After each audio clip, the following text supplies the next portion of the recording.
passes last year. This one's knocked up. Bowers tips it to himself, and he'll score.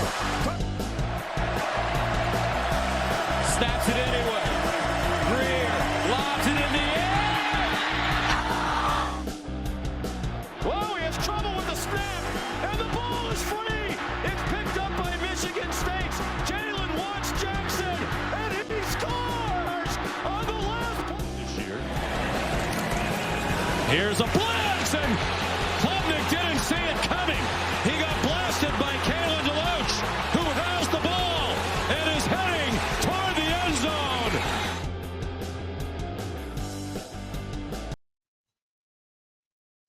What is going on, everyone? It is College Football Talk with Hunter and Dylan, episode 67. We are back with another great week of football talk. Baseball regionals is still on its way and heating up as always. Boy, oh boy, last week was an excellent weekend in baseball regionals. Could be better than March Madness opening 64. No, yeah, I mean, it was insanity. There was, I believe we finished at 10 walk-offs for the weekend. There were 6 on the opening day. There was 5 teams that were 4 seeds or higher, or 3 or 4 seeds combined that won the regional. Yep. 3 of them went undefeated. So it just mad. But great weekend there. We'll have our super regional preview and predictions later on in the show, but we'll start with Big 12 team rankings, and then we'll finish out with college football, the top 25 strength of schedule according to ESPN's FPI to round it out. Make sure you guys are subscribing to the pod wherever you are listening or watching on YouTube or on Spotify. Make sure you guys are hitting that like button, subscribing, and passing it along to everyone that you know is a college football fan or just a sport fan in general, because we love the appreciation and, we're just trying to get those numbers up. Still at 83 subscribers. Got to get to 100. So we're working. It's going to take a little bit of time, but we'll get there. Yes, but make sure you guys are subscribing if you're new or you just stumbled upon the episode. We love talking sports. College sports is our main staple here. So if you love that, if you just like it, regardless, just hit that subscribe button. It's free, and it helps us, it helps you. Yeah. So make sure you guys are doing that. Without further ado, though, we will get into it right now. I'm going to share my screen, and we will get into our Big 12 rankings. As I just realized we forgot to make the titles for them, but that's okay because we are all about handling adversity here on this podcast better than you're the next great person. So, all right. This is the worst. It's like not raining, but there's a ton of lightning outside. It is the absolute worst. Love your Gator ads on the side, by the way. Yeah, I know. Just this. I'm trying to become an unbiased journalist here. And I got random ads popping up. It's bad. So, we're gonna handle adversity the best that we can here. Yeah, we'll try our best. All right. You know what? This is actually good though. We're doing this live so people can see. So we're gonna make our headers. So we finally stumbled upon an updated Big 12 tier rankings list. We'll do let's say title contenders here. Yep. This will be the, what do you want to call the second tier? Like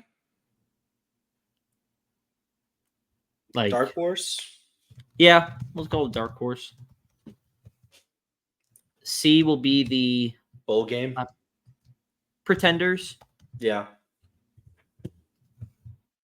And this will be the just not your year.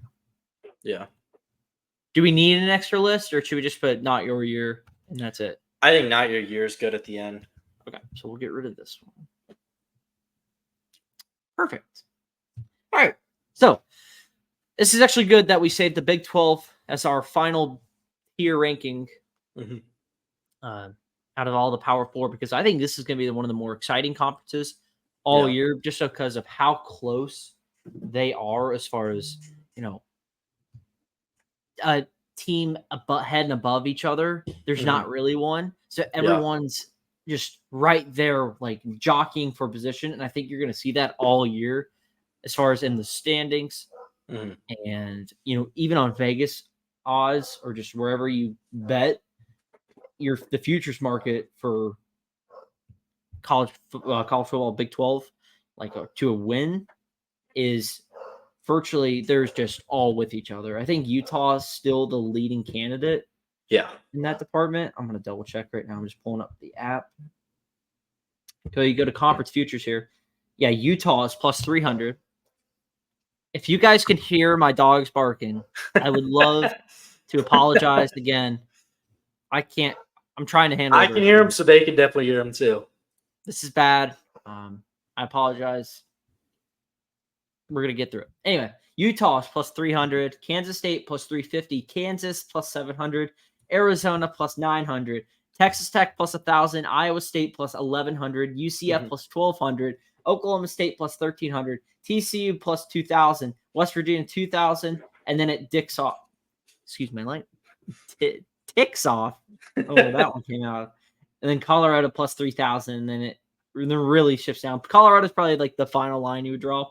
Is then the next one's plus 6,000 in Cincinnati. So that's not going to happen. But you can obviously tell even by just, Hard Rock, Sports Gambling, like Vegas odds, they're all pretty close. I mean, there's not really a sole, head and above or a team, again, like I said, like head and shoulders above the rest. Utah kind of coming in for the Pac-12 and immediately becoming the top team. It's not really surprising because I think Utah was probably one of the top tier teams in the Pac-12. And I think they're going to be able to, especially with Cam Rising this year coming back, I think they're going to be just fine because Kyle Whittingham is one of the GOATs coaches. And, he's a top 8 coach in the college football. And, I think Utah is going to integrate well, just how physical they are all year. They can play with you on both sides of the football. They're going to be fine. But again, you will never know, which is the fun part about the Big 12. This is your conference now. I know. This is weird. It still is. And we were in it last year too. And let's see. Listen, I think UCF is going to be I would say dark horse, but they could be a title contender this year.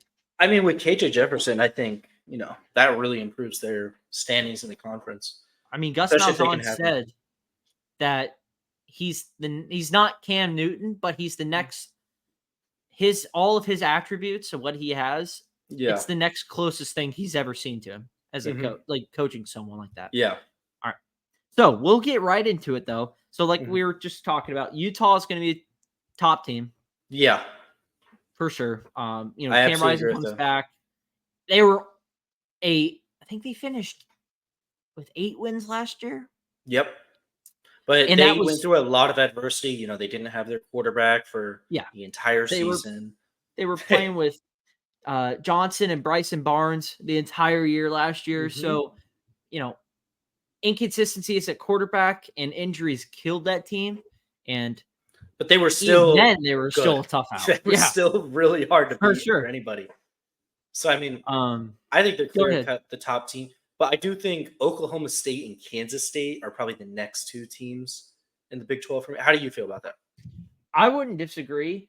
It's just I have the futures market still pulled up. Kansas State is in Utah plus 350 and plus 300. And then you were just saying Oklahoma State. They're all the way down behind UCF plus 1,300. I mean, and that's always wild because Mike Gundy always has a team. That's like they're always good. And they have you could be asleep and miss the entire year and just wake up and be like, they won 9 games. Yeah, they have another 9-10 win season for Mike Gundy and the crew. Like Ollie Gordon, another leading rusher again. Yep. Not surprising Ollie right Gordon there. Will be back. Yeah. I mean, this I'll say. Oklahoma State last year, right? Not one of their better years, but they still went to like the Big 12 championship. Yeah. I mean, and that's the crazy part. And they started the year, and I believe they lost to they lost to somebody really bad last year, the start of the year. It was like if they started really poorly and then just out of nowhere, they got going. Ollie Gordon went on this crazy run. I remember the West Virginia game. He had over 250 yards, like 4 touchdowns, just absurd. And he kind of rallied that team. And I'm looking at their schedule. They lost to South Alabama. That's what I was thinking about. They lost to South Alabama at home. Yeah. And then they just went on a run. They lost to Iowa State, they lost to UCF, and they lost to Texas. Obviously, they lost to Texas in the Wasn't the UCF game the one they were up to? No, the UCF game is the one they got killed in. Okay. They lost 45-3 in Orlando. That's right. And that was coming off of a win, a big time win. And over then they Oklahoma. Yeah, that's right. Yep. And then they got their brains splattered in. You were thinking of the Iowa State game where they were leading and they fell at the end. Possibly. I swear, was it Baylor that went to UCF last year and UCF blew lead? Yes. Okay, that's what I was thinking about. Okay. Yeah. So I'm looking at Oklahoma State's schedule here. Mm-hmm. I know it's not up, but they get South Dakota State at home. They get Arkansas at home, Utah at home, West Virginia, Arizona State, Texas Tech, all at home. The only real big road games they have are at Kansas State, and that's it. I mean, TCU maybe, but we don't know how good TCU is going to be this year. Yeah. And they do go to Colorado. Yeah, but I've seen teams go there. 9-15, though. I saw Baylor go there last year and beat them. So yeah. And Baylor, no, it was 2 years ago. Baylor went there, I believe. But I mean, Colorado too. I realistically, BYU is not going to be any good this year. Mm-hmm. Just my opinion. They have the second worst odds to win the conference. Yeah. I mean, their road games are against the second worst odds. Baylor plus 6,000, Colorado plus 3,000. Those are the toughest ones they have on the road. And Kansas State, I guess Kansas State would be the toughest. Outside of that, bottom tier Big 12 teams. Yeah. They go to Tulsa at the beginning of the year too, which is kind of weird, but well, they are technically rivals. Yeah. It's just funny because they're most out of conferences. I feel like you don't go on the road if you're like the bigger school. Yeah. Unless for some reason you're Alabama, it goes to USF, and almost lose. True. But yeah, I mean, I might even sprinkle in Oklahoma State possible Big 12 title. That's what I was thinking they would. I mean, that's a favorable schedule. They got a favorable schedule. They return a ton of guys. They have last year's leading rusher returning. It's Mike Gundy, so they're guaranteed to win minimum 8 games. They're going to be competitive in every single game they play. I mean, I don't know how you can't have them at least near the top, especially now that Oklahoma's gone. So that game won't be an issue for them because that's where they always fumble. Yeah. And they don't play Texas. To me, it just seems like everything is right for them. They don't have that Achilles heel in the way this year. Which is going to be good for them. Exactly. Because they're going to have the better running back, the better players most of these games too. So the only game I really think now there are a couple games that, you could see a slip up, with possible, the Kansas State game, West Virginia. Yeah. But the fact that they get them at home though will help them out a lot. Kansas State right behind them. Yeah. We've talked about Kansas State does go to Tulane this year, which is always a sneaky one, especially, how good Tulane's been the last few years. And now they got John Summerall from Troy as the new head coach because Willie Fritz took the Houston job. Yep. So, that's all. I mean, he's always got those boys ready to roll. He did it at Troy and he will at Tulane for sure. But, Kansas State, another one of these teams, they get Arizona at home. That's going to be a big one. That'll be a big game for Arizona, who I think we could sneak in possibly in the dark horse category. But that'll be an 8 p.m. game on Friday at Fox. On Fox, you get Oklahoma State at home. You go to Morgantown, but you do get Kansas at home. And that's really it. You do have to go to Iowa State at the end of the year, so that's always a tricky one. Yeah. But Kansas State should be right there. Avery Johnson's back. How good he played when he was inserted in full time in the starting rotation at the starting quarterback spot. Yeah. and he continued to just grow from there, and how well he played in that bowl game against NC State. We love the Pop-Tart Bowl. He's a piece of that Pop-Tart. But yeah, I think Kansas State's going to be right there. These three teams right here, I feel like, are the three big boys. Yeah. Even though maybe the odds market doesn't say that. I just think these guys will be right there. I was just reading in on it, seeing why Oklahoma State's so low, and it's because they had won 5 games by less than 8 points. And to me, I'm like, that doesn't mean anything. That just means they're well coached. I understand that, it's not the most impressive, but it's Mike Gundy and it's Oklahoma State. They win games. That's what they do. They've been doing it since Mike Gundy got there to that school. Yeah. I don't know how you can't have them at the top of the conference, especially after they played so good, especially towards the end of last year. For sure. Is there any other teams you want to put in this spot? I think there's a couple, but or maybe a lot more. Do we think there's a lot more title contenders for sure? Or do we think there are a lot of dark horses? I think there's a lot more dark horses than title contenders. Just because the other teams, I don't 100% know on yet. Yeah. You know what I mean? I think the 3 teams at the top, I don't have real question marks over. I trust those teams. Yeah. I think whatever happens, those 3 teams will probably win 10+ games and will be fighting at the end of the season to get to the conference title. The other teams, there's some questions I have, and if they answer those questions, then they might be title contenders. But right now, I got to see it first.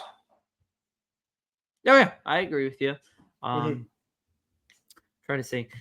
Okay. I think the number 1 team in dark horse for me is probably Kansas. Yeah. So Kansas, I just pulled up their schedule. Yeah. It's really going to be Jayden Daniels comes back. Not Jayden Daniels, Jalen Daniels, excuse me. Jalen, yeah. Comes back. You're good. And, he is a very, very good quarterback. He just has to stay healthy. That's what's killed him the last few years. But, they're not playing most of their games, and they're not playing any of their games at home this year. They're either playing some at at Arrowhead Stadium or at Children's Mercy Park. So they're gonna have a lot of just neutral site. It's almost gonna be like a neutral site game. So they're not gonna have that atmosphere that maybe they would hope for as far as home, home atmosphere goes. But the schedule is not too bad. They do get, they do have to go to Morgantown, but they do get home games. You call it a home game against Iowa State, Colorado. But I mean, their big games will be on the road this year. So I guess it's not the most cakewalk, but at Kansas State, coming off a game against Houston, and they go to Morgantown. And they're at Illinois week 2, which could be a fun one. Remember, Kansas beat the snot out of them last year in Lawrence. So now they got to go to Champaign. I want to see how far, because I feel like Kansas has just done nothing but continue to rise. Yeah. Can they take that next big step? So that's why I'll put them there, like you said, put them as the top dark horse. I mean, they're plus 700 to win the whole thing. So why not? Next team, I think we could put West Virginia. Yeah. I think of how well. Actually, you know what? We're gonna put Arizona, and then West Virginia. So I'm mixed on Arizona personally. Should we put them behind them? Yeah, I put them for one reason is that I don't know if Brett Brennan is good yet. But you keep Noah Fifita. You keep some of the weapons on the outside that they thought they were going to lose. Yeah. And a lot of people have. I don't doubt that. My question is just the coaching. You brought in a brand new coach who, was 12 games under 500 at San Jose State talent, though. Yeah. But obviously he's good enough. He wasn't exactly competing in the Mountain West, though. But obviously you're good enough to get the job, though. So, I mean. Yeah. I wouldn't doubt him yet, because it's easy to just judge a book by its cover in this kind of situation. But I just think that Arizona, if they were right there last year after, being miserable for years. They finally got right. I think they have 11 wins last year. 11 wins last year. Yeah. And so I would hold off this year on Brett Brennan. Maybe give him another year because you'll get the next recruiting cycle because you're gonna be working with guys that you have left that didn't transfer out, and so, but you keep the quarterback that's mostly a Heisman candidate, and Noah Fifita is very good. Mm-hmm. And again, we're talking about the Big 12 here, and anything can happen. Yeah. Arizona has plus 900 odds. Why not? Keep him. I mean, they're going to make a little noise for sure. Mm-hmm. But I like West Virginia going back to them a little ahead of them. Yeah. I think the situation's a little bit better as far as maybe just what you have. And, West Virginia, you get the big one to start the year with Penn State coming to town. And noon kickoff, by the way. That is just absurd. Just gross. I don't care if it's on Fox. Is it noon kickoff from Pennsylvania too? No, last year? No, this year. For the Penn State West Virginia game? Yeah. No, it's in Morgantown this year. Okay, yeah. At noon kick, unacceptable. We need a night game. Gotta be better college football schedulers. Mm-hmm. But so you get Penn State at home. Then you have to go to Pitt, but Pitt's not really anything. Yeah. You get the Kansas game at home. You go the stretch that will determine West Virginia's season is right here. It's from you go on a bye on September 28th. Mm-hmm. And then from October 5th through October 26th, games at Oklahoma State, at home against Iowa State, at home against Kansas State, and then at Arizona before going on your next bye. Yeah. That 4-game stretch will determine your season right there because the finish it off is not too bad. At Cincinnati, Baylor, UCF, and then Texas Tech. Mm-hmm. That back half, the final 4 stretch isn't as daunting as that middle of the gauntlet right there. I mean, you're looking at teams that have the, they're all right there in that clump of odds to win it all, who realistically have the best shot. Mm-hmm. And I mean, if they go 3-1 in that stretch, I mean, the Mountaineers better be queuing country roads because you're gonna be hearing it. You're gonna be hearing it. Yeah, and we love that. You see all this hate against West Virginia fans. I just think, they're just a bunch of redneck hillbillies that, want to have some fun. We're trying to record. No, but so I like Garrett Green coming back. I think Neil Brown has tornado warning in my area. Let's go. We're gonna get it on film, and it will be still in the pod, big time. If we lose Dylan here, guys, it's because there's a tornado. Warning. Listen, tell it. You had priorities here. But Garrett Green, I think what you saw last year is only the best is yet to come. If he can continue to play at that level, maybe cut down on a little bit of the mistakes going into next year, they're going to be a good team. I think. I really do. I see it. I think Neil Brown's finally got something. Mm-hmm. He's now off that hot seat for now. Yeah. After doing what he did last year, they should have won 10 games. They get the 9-win mark, but for where they were kind of slumping a little bit to having kind of like dark horse expectations, I think they can really do some damage here. I mean, they're plus 2,000. Keep an eye on that. All right. I think there's like 2 more teams here. Yeah, I got 2 more off the top of my head. I'm thinking UCF and Texas Tech, personally. See, I was thinking Iowa State. I don't know about Iowa State. I think we can put Iowa State there. I don't know. Every time I have hopes for Iowa State, they let me down. Yeah, but they got what's his name? Quarterback. They got Rocco Beck. They got Rocco Beck. And Matt Campbell's not gonna. Matt Campbell's gonna be just fine. Josh Pate's all over him. Mm-hmm. Come on. I mean, they get Iowa. They have to go to Iowa State, or they have to go to Iowa State. They have to go to Iowa for the Cy-Hawk game. But I mean, the schedule's not too bad for Iowa State. Their toughest games will come at the end of the year. They go to Utah and then Kansas State at home. That really is it. Because outside of that, you throw in a game at Morgantown. They get UCF at home in October. Will the Florida boys be able to handle the Iowa cold? Do we know that, Dylan? I know you wouldn't. Anyway, but they go to Kansas after that, but it's an Arrowhead, so it's going to be not anything intimidating. I like Iowa State there.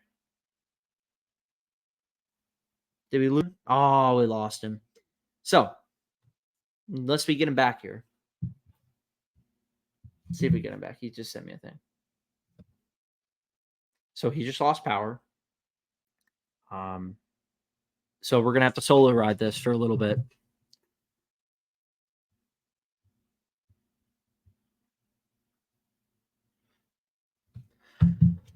Excuse me. All right. So continuing on here, I am going to put, I know we didn't want to, but I'm going to put Iowa State there. Like I was just saying, they're going to be, I think they're going to have a good season. They were a little slumpy last year. They're going to bounce back with Matt Campbell. I think Rocco Beck's good be a good quarterback. Excuse me. And yeah, that's just kind of like these dark horse teams. Like, well, at first, you may not look at it and be like, oh, they're not going to do anything. But again, we're talking about Big 12 title contenders and who's competing for it. All of these teams are going to be jockeying all year long. So I'm going to put UCF right there in Texas Tech to finish it off. UCF, you got KJ Jefferson transferring in. Gus Malzahn seems to have figured it out at UCF as far as like getting recruits, portal guys, high school guys to come in and buy into what UCF's wanting to do. Especially now, I think it's helping tremendously that UCF is a Big 12 team now and not a group of 5 teams. So now you're going to be able to get those guys that you're competing against, guys like in Miami, Florida State. Now you can bring them here.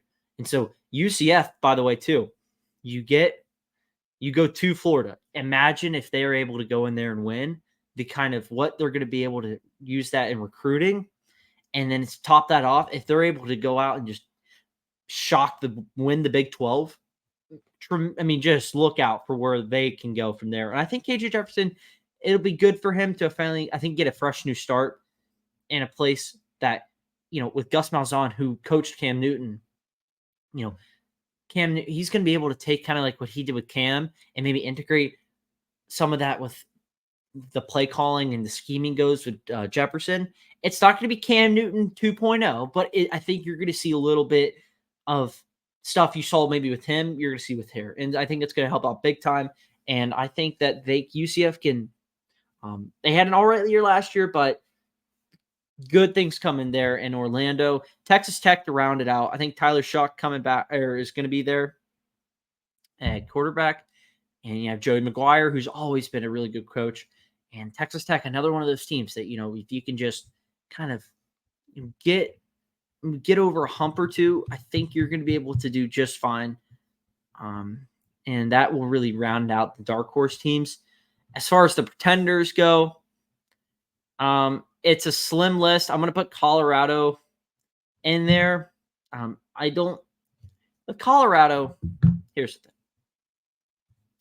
They have, according to FPI, strength of schedule goes. Never mind, they're not even on this list. I thought they were. That's on me. We'll get better. They will. There are a lot of talk, and I'm just not buying any of it. I think Shedeur Sanders is one of the best quarterbacks in the league. I think Travis Hunter is one of the best players in the country. I'm not doubting any of that. What I'm saying is I just don't, until I see it, I don't think they have the guys to match up with some of the other teams on the line of scrimmage, defensively or offensively.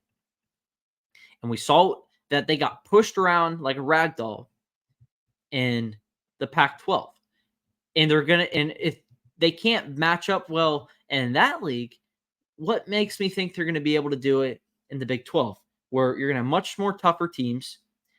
Oklahoma State, Kansas State, Iowa State, West Virginia, in these colder environments.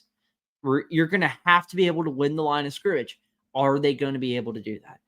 I don't know. They don't recruit out of high school. They don't do in-home visits. They don't need that. They live through the transfer portal. Are they going to be able to protect Shedeur Sanders? Because he was one of the most sacked quarterbacks last year in the country. If they can keep him upright, I think they have plenty of weapons on the outside that Shedeur Sanders will be able to do what he does. I'm not doubting what he's going to do this year. I think he's going to have a great year. I'm looking at their schedule right now. North Dakota State. By the way, nobody in their right mind schedules North Dakota State as an opener. That's just asking for trouble. And it's the standalone game on Thursday night. Asking for trouble. After that, they go to Nebraska. I'm just looking at the schedule. I think they can squeak by. They may lose to North Dakota State. I'm going to be honest with you. I don't think they will, but that is a real shot they could. Nebraska, I think they lose that game. I think at Nebraska, they barely beat them last year. Well, they didn't barely. They were really being outplayed by them for most of the game, and then too many Nebraska turnovers finally bit them in the butt, and Colorado finally took advantage and pulled ahead late. At Nebraska, I don't see it happening. Colorado State took them overtime to beat them, and we're talking about Colorado State. We're not talking about like Alabama here. So I think they can win that. You're 2-1. Baylor should win. Can Dave Aranda get a squad going this year with his really job on the line? 3-1 maybe, but UCF don't see a win. You get the bye. You're 3-2 at this point. Going to Kansas State, I don't see it. At Arizona, I'm not really seeing it. That's 4. Like you're 3-4 now. Cincinnati, maybe. You're 4-4 going into your second bye. With Texas Tech, don't see it. At Texas Tech. Utah, no. Another loss with Kansas. Oklahoma State. That's 4 straight losses to end the year. I see 4-8.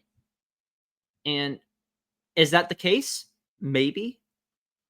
But for me personally, I just don't see it with Colorado. And they may go out and shock everyone and just look like a brand new ball club than what we saw last year.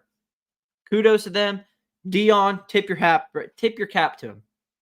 Until I see it, though, I'm going to say what I think, and that's they're a 4-8 to 5-7 ball club. That's just is what it is. Until then, they can't. Because what I've been following along with them all off season, I haven't seen the necessary improvement or the necessary arrangements and changes that a team that went 5-7 last year needs to make to improve from there. So the rest of these teams, they're all going to be not your years. It just is what it is for these guys.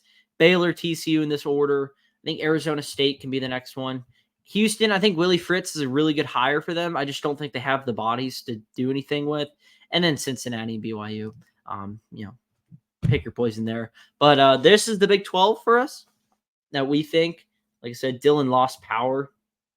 And so unfortunately, because of the storms by his area, he not be able to join us right now. If he gets power back, he will be joining us. But for now, it is me steering this ship to the promised land. Here we go. This is what we have. And feel free. I will be posted on the socials. So if you guys enjoy what you're seeing there, feel free to leave a comment. At The Lauder Hunter on Twitter. Find me at Hunter DeLauder on Instagram. Dylan is at Dylan Tackman. So, but follow us on the socials. We love I post stuff all the time, sports just in general. So feel free to follow and use that links to watch the podcast and stuff. All right, we will be moving on. Rye will be moving on. Dylan gave me his stuff for the upcoming topics here. I'm going to stop sharing that. Let's see. What I'm going to do, actually, we're going to skip ahead to I'm just reading what he's saying. Yes. All right. So we're going to move on to the college football top 25 strength of schedule according to ESPN FPI. And then we'll round it out with college baseball talk with Hunter Dillon. No, just teasing there. But we're going to share that. Perfect. Make sure it looks decent.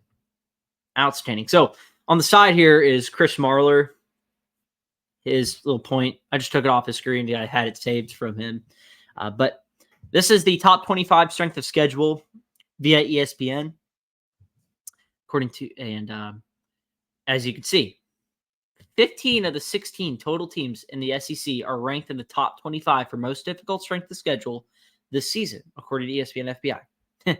He says, if everyone knows who Chris Marler is, or Vern Funquist, as they like to call him, he is a big SEC guy. He works with an SEC media company. Excuse me. But he says, so I once again want to send this and to remind people that say the SEC doesn't play anyone because they play FCS teams in November. Crowd. He says, you're stupid. I don't know if I go that far, but as you can tell, the top 8 teams, 9 out of the top 10 teams are in the SEC this year, as far as strength of schedule goes. That includes Florida, Mississippi State, if you're listening on Spotify or anywhere else. Florida, Mississippi State, Georgia, Kentucky, Auburn, Alabama, Oklahoma, Tennessee, Georgia Tech just thrown in there at 9, and then Texas at 10. And then you see SEC, other SEC teams. I can't speak today. South Carolina at 17, Vanderbilt at 14. I miss them because of how irrelevant they've been. Texas A&M at 20, Arkansas 21, Ole Miss 22, LSU 23. So, what does that tell you? It tells you the SEC is probably the best conference in football. It tells you that they, based off of just the conference schedule, all these teams are gonna play. It's gonna be a gauntlet this year. And again, we send our remarks to Florida with the kind of schedule they have this year. Not good. But what we were going to do before Dylan lost power was we were going to go through, pick out a team or 2 or maybe 3, and just say like what stands out about that schedule. Do we think it's just an absolute murderer's row? How can they get it over this? Do we agree with them? Dylan says Texas A&M. Oh, no, excuse me. That's for UCLA and Purdue having that top strength of schedule is absolutely insane. And it shows the depth of talent in the top 2 conferences in America, referring to, I think, the SEC and the Big 10, or as I like to call it, or the Big 18, I think they're at now.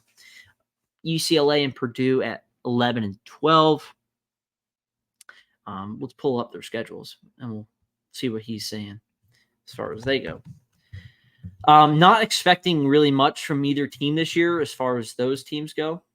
So, but doesn't mean they won't have a tough schedule because, the Boilermakers trying to find a bounce back since what's his face left, Aiden O'Connell and company since left. Let's see. So Purdue has Notre Dame, at Oregon State, Nebraska, at Wisconsin, at Illinois, Oregon, at Ohio State, Penn State, Indiana. Yeah, that's it's not nice, to say the least. It's gonna be a tough sled for Purdue this year. Not saying they won't be, god awful, but I'm not expecting a national title run from these guys. You have Notre Dame, Oregon, Wisconsin, Ohio State, and Penn State all in your schedule. Not to mention Nebraska's going to be much improved. That's tough. And, that's just what it's going to be like for these top 2 conferences, these 2 big boy power conferences now. Teams are going to have schedules like this. And, you get what you ask for. And, UCLA, looking at their schedule now. We're going to be looking at what Dylan said first.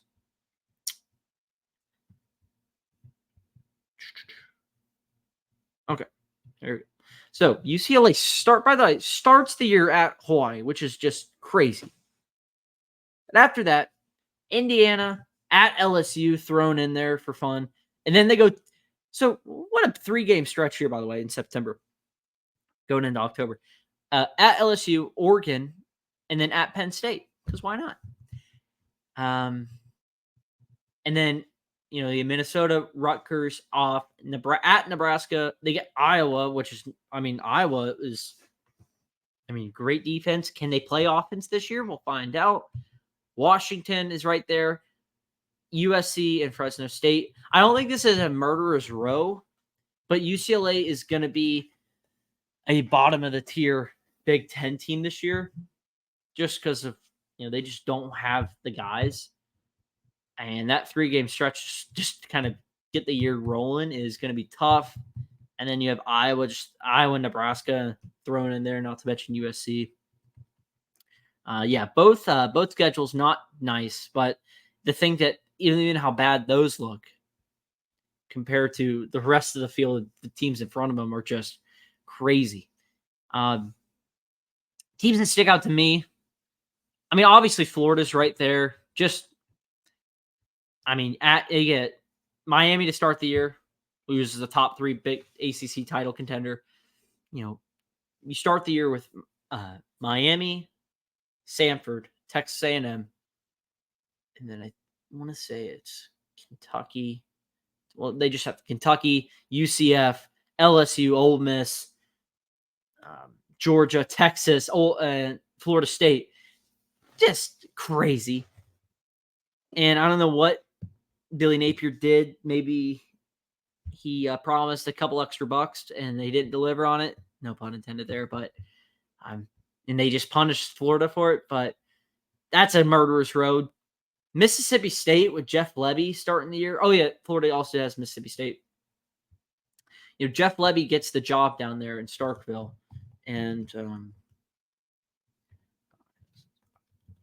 so I'm not expecting much from Mississippi State. I know they host Florida. They got to go to Georgia this year. And I don't know if they're going to have the guys. I'm sure, I'm not doubting Jeff Lebby because of how offensively minded and gifted he is in that department. I just don't see them competing against some of these upper echelon teams in the SEC. And, we've been waiting for Mississippi State to be doing that since realistically Dak Prescott was there. Even with Will Rogers, they were still a middle of the pack team at best. So, Mississippi State at Arizona State, Florida at home, and then they got to go and then here's their stretch right here. They go to Texas, off at Georgia, Texas A&M, Arkansas, and then at Tennessee a couple weeks later with Missouri and Ole Miss to round out the year. Not good. Yeah. They're going to be a bottom of the tier team too. I really only see 1, 2, 3, 4 wins for sure.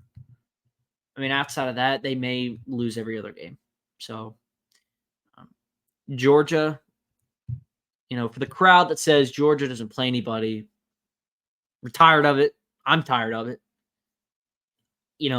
That's just people that just don't like Georgia and they're just spitting out of their butthole. If I wanted to hear, as my great colleague who I work with says, if I wanted to hear your butt speak, I would just fart. And so, just stop yapping. You're yapping. Georgia. I just had them on here. Here we go. Georgia, Clemson start the year at Kentucky, at Alabama. They get Auburn at home, Mississippi State at home, at Texas, and then you're off. And then you get Florida, Ole Miss, Tennessee, UMass, and Georgia Tech to round out the year. Those 2 road games alone should be all that I need to hear. Not to mention you'll get an improved Auburn team come to Athens, who hasn't won in Athens since 2005. You go to Kentucky, Brock Vandagriff, former Georgia Bulldog quarterback. That'll be a 7:30 kick at night in Lexington. You get the cocktail party, and then you're at Ole Miss in Tennessee to finish out really the year. Georgia Tech thrown right there, sandwiched in between or at the end. By the way, that's a Black Friday game. I'm hoping they have the blackout jerseys for those games, but we'll go from there. One other team that really sticks out, looking at just this ranking here. We talk about getting over the hump. And I look at, Ole Miss right there at 22. Can they take all those expectations and all the portal guys they brought in with the schedule that they'll have this year, can they finally put the pieces together and get over it? Michigan right there, 18. I know they have Texas coming too. They get Texas, Oregon. They got to go to Washington, and they have Ohio State they have to go to too. Are they going to take a step back this year, or are they going to be able to do what they've been doing?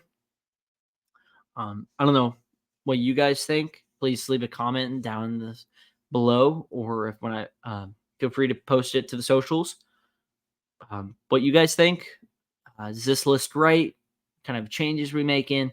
But I think the SEC, the anti-SEC plays people crowd is, or the crowd that says the SEC, like Barler says, doesn't play anybody, awfully quiet right now.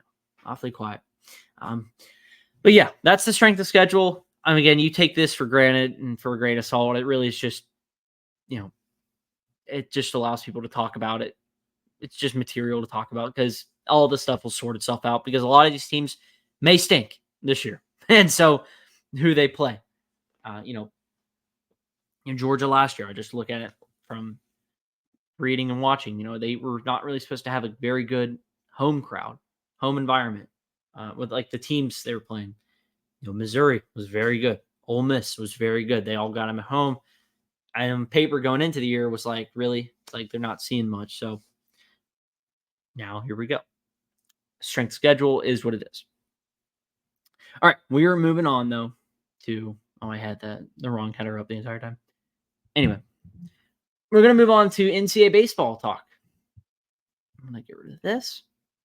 We're gonna go on me now, but we will go. Oh well. Okay, we're gonna go on NCAA baseball talk and talk about what happened this past weekend with regionals going on. We got super regionals coming up.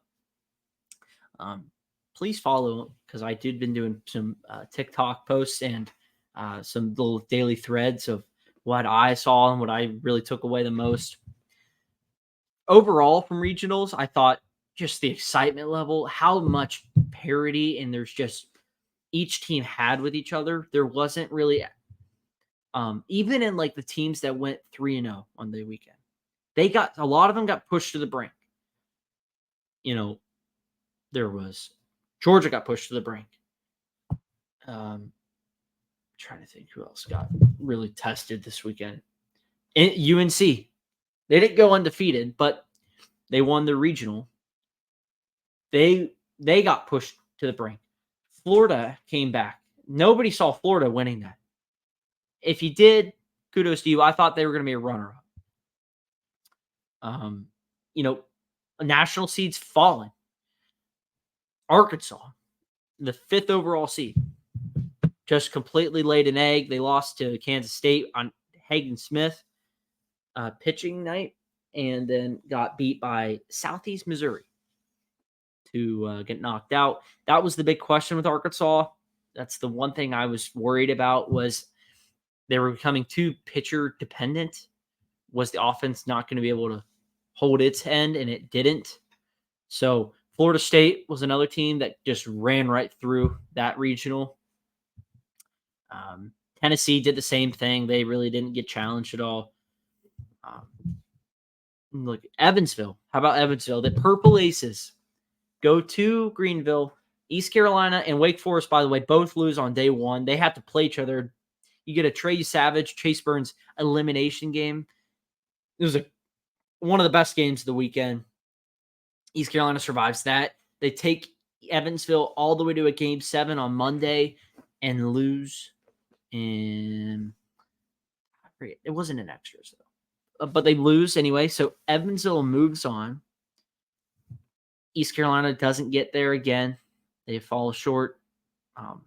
Injuries hurt them towards the back half of the year. They were a top 8 team most of the year, but just kind of lost some series down the stretch, and then injuries finally caught up to them. But kudos to Evansville, 4 seed to win it, and now they go to Knoxville. Can they pull off the ultra stunner? UConn, how about that? The Huskies are howling. Disregard what's happened to Danny Hurley and the basketball program. The baseball program goes to Norman. doesn't mess around at all. Takes care of Duke, the ACC title winners. Takes care of Oklahoma. Loses one game to Oklahoma, bounces back on an elimination game on Monday. Just destroys them. No issues at all. And UConn's a sneaky good team. They go to Tallahassee this weekend. Can they do that too against a really good UConn or FSU team? And it's going to have to start. They're going to have to bring the bats because Jamie Arnold and that Florida State pitching staff's really good. And they have guys in Tibbs and Smith and all them that. I mean, Florida State's as good as anybody. So can UConn stack up against that? We'll see. West Virginia. How about the Mounties? Mountaineers, Oregon Ducks, who are playing in the A&M Super Regional. They win the Santa Barbara Regional. West Virginia wins the Tucson Regional. UConn, 3 seed. Kentucky or Kansas State, 3 seed. They win the Fayetteville. And then Evansville were the teams that all were 3 or 4 seeds combined that won the regional. Kansas State, West Virginia go 3-0. And just were the better team. They just dominated. And kudos to them. West Virginia, everyone going to look at J.J. Weatherholt, but just that team around their pitching showed up in a massive way. And with Randy Mazey's final year, retiring after this year, they're all coming together. It feels like this one last big run. And they go to Chapel Hill, where North Carolina's got pushed to the absolute brink against LSU. We'll see if they can do it here. Just going through like the Super Regional teams, what I thought really were the biggest takeaways. NC State takes care of, it goes 3-0 in the Raleigh Regional, beating South Carolina, JMU. Shout out to the Sun Belt, by the way. JMU, Coastal Carolina, Southern Miss, and I feel like there's one more that I'm missing. And if I'm missing you, I apologize. But I think they had 3 or 4 teams that were in the regional final. None of them won, but kudos to them, though, for getting it done. And, showing that they can compete with the big boys. Clemson walked off, I felt like, every game. High Point pushed them to the absolute brink. Coastal Carolina did the same thing. They finally got Coastal Carolina off their back and beat them without a walk-off, I think, in the final game. It was tough to get there, but they got there. Georgia, dominates, survives Army, actually. Let me check that. They survived the Black Knights of Army, just slaughtered UNC Wilmington, and then Georgia Tech came back down 1. They were down 2 going into the 8th, get down 1 going into the 9th, tie it. An incredible play. One of the best plays I've realistically ever seen from a first base pitcher to save the game in the 9th. And then open it up with a 3-run spot in the 10th to beat Georgia Tech to move on there. They will host. That's the first time they've got out of a regional since 2008 when they went to the College World Series final. Now they will host NC State and the Supers. Oregon takes care of UC Santa Barbara in that regional, and San Diego is also in there. Ducks looked like the best team there. And that's a tough place to play. UNC Santa Barbara was undefeated going into that regional. And Oregon was the first team to beat them not once, but twice. So the only loss that Santa Barbara suffers at home this year was to Oregon. And A&M looked dominant in that regional. They survived Texas on a wacky play at third, and which helped them out big time. Do what you got to do to win. And finishing out Oregon State, Kentucky. Kentucky looked really strong this weekend. Oregon State did the same. I expect really good super regionals out of them. But just the level of competition, how close everything was. There wasn't like 4 seeds getting blown out everywhere. There were a couple, but most part, 4 seeds were pushing back. Long Island had UNC on the brink. Army led Georgia multiple times. Southeast Missouri almost beat Arkansas in the first game. Comes back, beats them in the second game. Just a lot. The level of competition was just so good all weekend long. And if you haven't watched regionals this year, it's not too late to watch super regionals and the rest of the field. But next year, really, it's just so fun. And shout out the squeeze play on ESPN Plus. all that crew right there, just being able to watch all the games at once and just kind of their insight and seeing everything happening in real time without commercials is just awesome stuff. And I loved every bit of it. Dylan says his favorite moment, though, was the LSU comeback against Wofford. They were down 3-1 going into the 7th. Hit back-to-back shots. It was either the 7th or the 8th. They hit one in the 7th and maybe 2 in the 8th.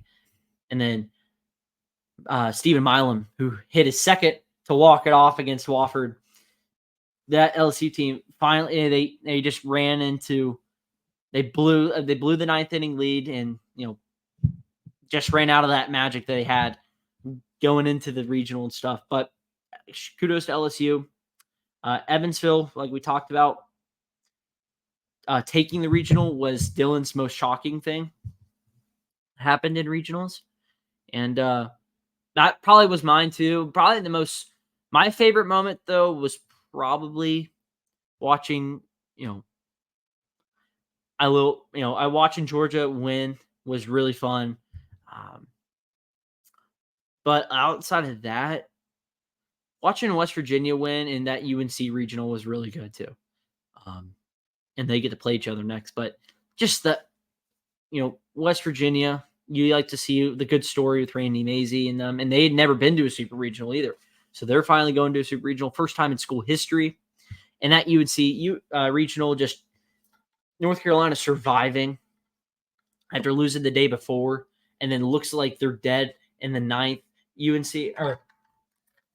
LSU brings in Garrett Jump to shut it down. Can't. And then they go to extras and North Carolina takes care of it. But those are probably my favorite moments. Surprising. I mean, again, the Evansville one, I think Arkansas for sure is one up there. I just expected a little more out of them. It just felt like they really didn't give much of a fight. And that's just from what I saw. Maybe it's a little different, but the lack of offense really hurt them. And, in this tournament, your flaws will get exposed. So,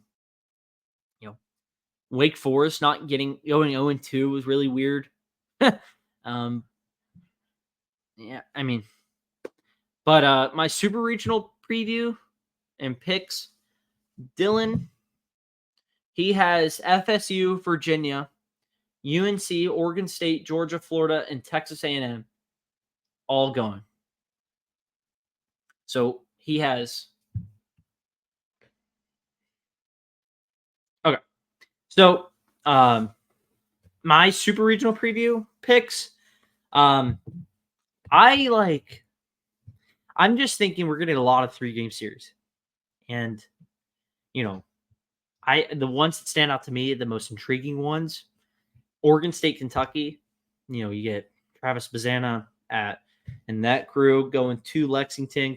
Kentucky has never made it to the College World Series. They're 2 wins away. They got to the Super last year against LSU. There's much more to say there, but Kentucky, can they get there? Can Oregon State get back to the College World Series? They won it back in 2018. I think that Florida Clemson series is going to be really good. Kevin O'Sullivan goes back to Clemson. He was a former coach there, and Eric Bakich, I believe, was one of his former players at the time. So Sullivan goes back there. Can this Florida team, which feels like this Ole Miss team from a few years ago that won it all, can they keep it going? And they surprised me a little bit by winning the regional. I thought they'd maybe be the runner-ups, but I just didn't think they were the better team. I thought Oklahoma State would be the better team. Florida does it with some timely home runs and the pitching staff. That relief pitching, it wasn't even Cagliano, talking about Jay Clemente, Fisher Jameson, Brandon Neely has a career game and an elimination game to get them to Monday, and then the bullpen shuts it down and holds one of the best home run hitting squads in the country to nothing. And that's really impressive on Florida's half.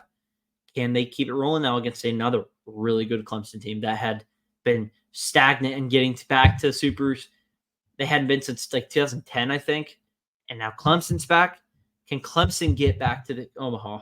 They are down 2 wins away there. I think that's a really good series. NC State Georgia series is going to be a really good one. You know, you get a Georgia team that's really good at home, NC State team that's really good, but they're not really good away from home. Will that be the ultimate de facto? Can NC State limit Georgia State, or can NC State limit Georgia from the long ball? Will they intentionally? I think, will they be able to keep Georgia's offense from exploding, doing whatever they want? I think Georgia's pitching staff is going to have to show up in big time. I thought they pitched well in the regional, but there's still too many walks, and they're going to have to limit the home run ball because NC State can do that. But I think that's going to be a really good series.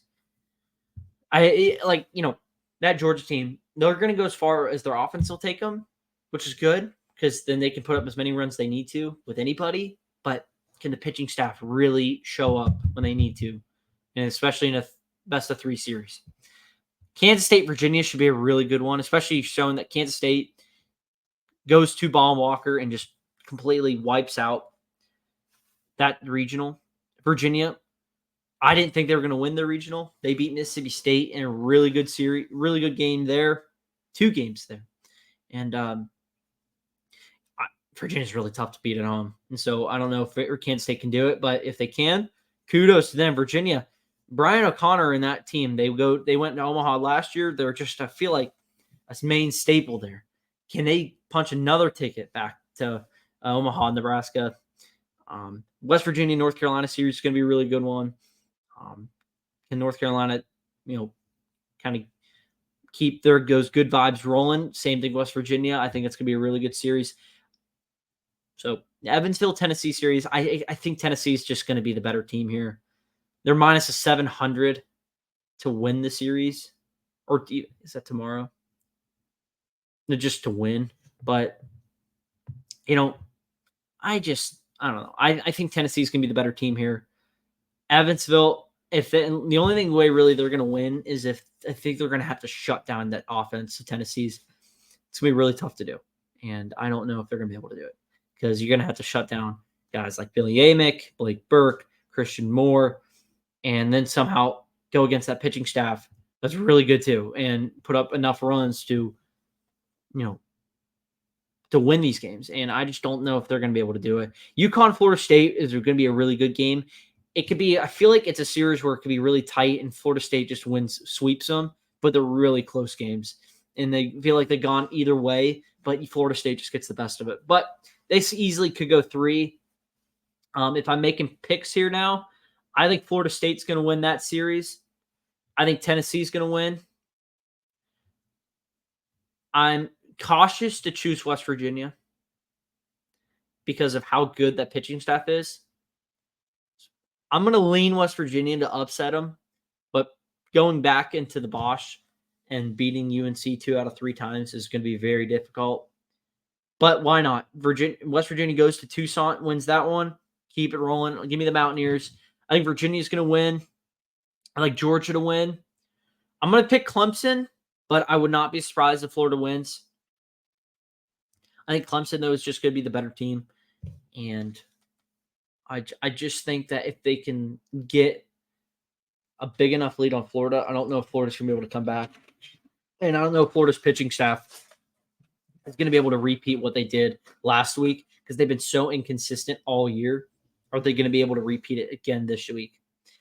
Oregon, Texas A&M. I like Texas A&M. I think they've just been the better team overall. I think I picked them to win the entire thing. Oregon State, Kentucky. I'm going to go Kentucky. I think they're going to win, and I think that they'll punch their first – well, I don't think they will. They'll punch their first ticket to Omaha in school history. They're the only SEC team to not make it. Oregon State's going to put up a good fight, but I think Kentucky's pitching and timely hitting is going to be the overall difference maker, which means that puts That means I think there's going to be 1, 2, 3, 4 SEC teams in the College World Series final. College World Series, which is half the field. So those are my picks. Feel free to agree to disagree in the comments. Again, like I said, I would love to see more fan interaction as far as, when we post the videos and stuff, more comments, more interaction with that, because, that's what makes this kind of stuff fun, getting to interact with you guys and just doing what we do. And so if you guys like to do that, feel free to leave a comment. More importantly, subscribe, though, to the pod. I'm really trying to get subscribers up, and if you guys could hit that subscribe button if you haven't already, make sure you guys are doing that. Overall, liking the video, though, and just watching it. Make sure the duration's good. And if you guys like it, if you guys want to see something different, please leave a comment saying, something you guys want us to talk about, want to hear less of, more of, all of that. We want to hear feedback from you guys. And so, the only way to do that is if you guys do it. So make sure you guys are doing that on YouTube and also giving us a follow on Spotify or wherever else you're listening to. And we'll be back next week. Sorry Dylan left, or he didn't leave. He got kind of booted because of the power. His power went out because of the storm. So I had to kind of finish out the episode, but it was fun getting to steer this ship to its destination, and we finally docked and arrived where we needed to be at the finish line. So my name's Hunter. It was College Football Talk, episode 67. We'll be back next week. Peace out. Enjoy Super Regionals.